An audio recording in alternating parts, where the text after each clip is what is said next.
அதையெல்லாம் கடவுள் பராமரிக்கிறார். அவைகளை பராமரிக்கிறவர் உங்களையும் பராமரிப்பார்.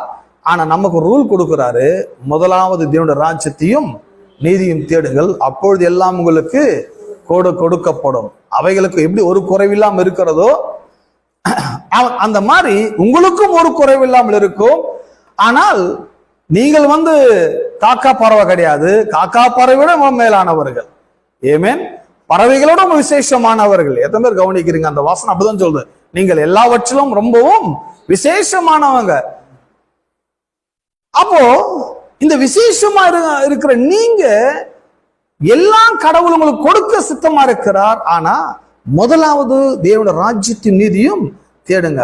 கடவுளுடைய விஷயத்த ரொம்ப ஆழமா பாருங்க, கடவுள் விஷயத்த ரொம்ப கண்டிப்பா கவனிங்க, அந்த சொல்லப்படுற டேர்ம் எல்லாம் கவனிங்க, அது கொஞ்சம் யோசனை பண்ணுங்க. இவ்வளவு நடந்திருக்குதா, அப்புறம் எனக்கு எதுவும் நடக்கல, இவ்வளவு பண்ணிருக்கிறாரா, பிறகு எனக்கு எதுவும் நடக்காம இருக்குது, ஏன் இது நடக்கல? அப்ப வேதத்தை படிச்சு தேவனே பிதாவுக்கும் எனக்கும் நீர் சிந்தன ரத்தத்தினாலே சமாதானத்தை ஏற்படுத்தி இருக்கிறீர், ரட்சிப்பை ஏற்படுத்தி இருக்கிறீர், மீட்பை ஏற்படுத்தி இருக்கிறீர், நான் மீட்படைந்திருக்கிறேன், மீட்பின் ஆசீர்வாதங்கள் என் வாழ்விலே குவியட்டும் ஆண்டவரே.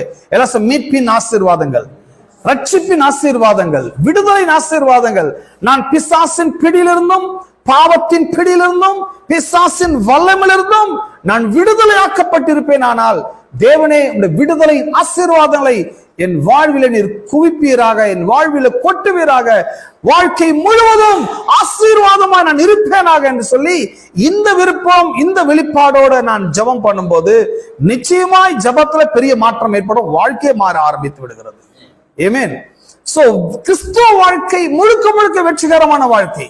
கிறிஸ்துவ வாழ்க்கை ஏதோ பிறந்தோம் வாழ்ந்தோம் சீக்கிரமா கண்ணமடி மோட்சத்துல போய் சேர்ந்துட்டோன்றது கிடையவே கிடையாது.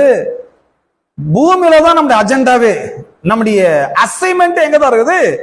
மனிதனுடைய எப்ப மனுஷன் பூமியில பிறந்தானோ இனிமே இந்த பூமிக்குரிய அசைன்மெண்ட் அவனுக்கு கொடுக்கப்படுகிறது.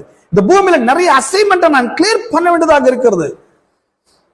ஏன்னா இந்த சிலுவையில் சிந்தின ரத்தத்தினாலே சமாதானத்தை உண்டாக்கி, எல்லாரும் சமாதானத்தை உண்டாக்கி அப்படின்னா கடவுள் என்ன பண்ணிருக்கிறார்?